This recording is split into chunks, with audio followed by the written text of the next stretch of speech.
जरा सोचिए कि यदि जीवन में केवल और केवल सुख ही हो, जीवन में सुख और दुख ये एक ही सिक्के के दो पहलू हैं। जीवन बिना सुख के जिस प्रकार व्यतीत नहीं किया जा सकता, ठीक उसी तरह से दुख भी हमारे जीवन को महत्वपूर्ण जानकारियां व कई सारे ज्ञान देने के लिए आते हैं।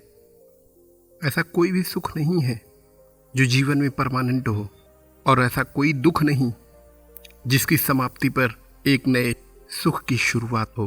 जीवन में सुख और दुख लगे रहते हैं, लेकिन मज़ेदार बात तो यह है कि हम अपने जीवन में दुख आने पर उसे दूर कैसे करें, इसके लिए इधर उधर भागते रहते हैं।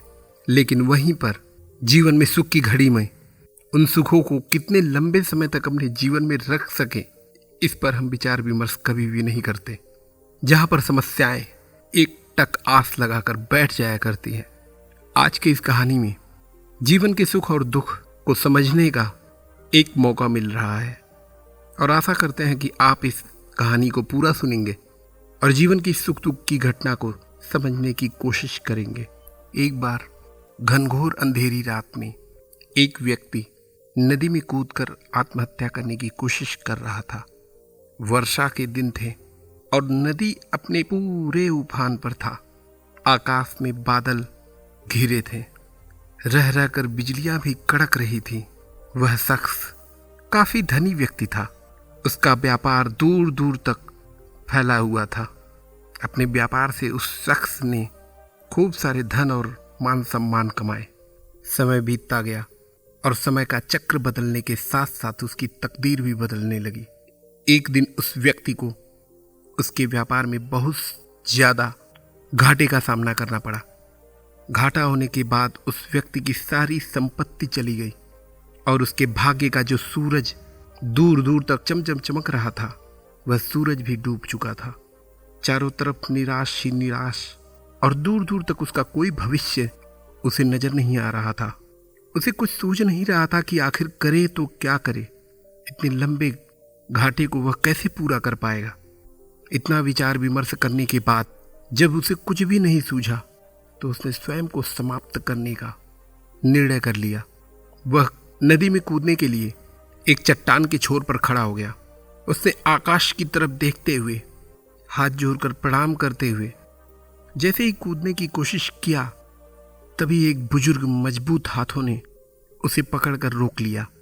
बिजली की चमक में उसने देखा कि एक वृद्ध साधु अपने मजबूत हाथों से उसे पकड़े हुए हैं। साधु ने उसको किनारे करते हुए उसके निराशा का कारण पूछा। उस व्यक्ति ने अपनी सारी समस्याओं को उन साधु से कहकर फूट फूट कर रोने लगा। साधु ने उसकी सभी समस्याओं को सुनते हुए हंसकर बोले, तो तुम स्वीकार करते हो कि पहले तुम बहुत सुख की जिंदगी व्यतीत कर रहे थे? सेठ बोला, हाँ महात्मन, मेरे भाग्य का सूरज पूरे प्रकाश से दूर दूर तक चमक रहा था। मेरे पास सुख संपदा मान सम्मान की कमी नहीं थी, लेकिन अब जीवन में सिवाय अंधकार के कुछ भी शेष नहीं बचा।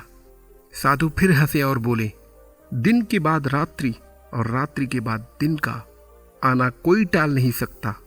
परिवर्तन प्रकृति का नियम है। इस बात को ठीक से सुनो और समझ लो, क्योंकि जितना जल्दी इसे समझने की कोशिश करोगे, तुम्हारे दुख का समय उतना ही जल्दी तुमसे दूर होगा। जब तुम्हारे अच्छे दिन थे, तो आज तुम्हारे पास बुरे दिन भी हैं। जब अच्छे दिन देर तक नहीं टिके, तो इन बुरे दिनों का क्या?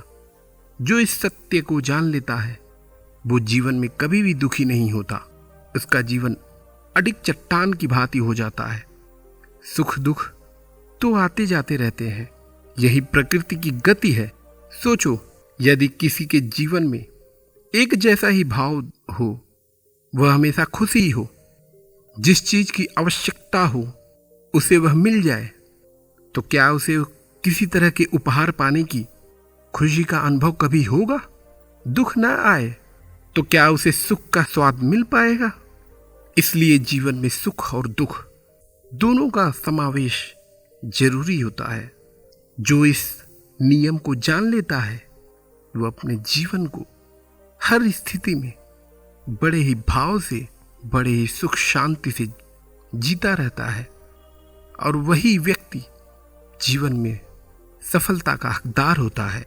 आपको भी साधु और सेठ की इस वार्तालाप पर ध्यान देते हुए अपने दुखों से व्यथित होने के अलावा शांति से कार्य करना चाहिए और कोशिश के साथ साथ प्रतीक्षा करनी चाहिए कि एक दिन जरूर यह दुख का दिन वापस जाएगा और आपके सुख के दिनों की आपके जीवन में प्रवेश ये समय जरूर लाएगी।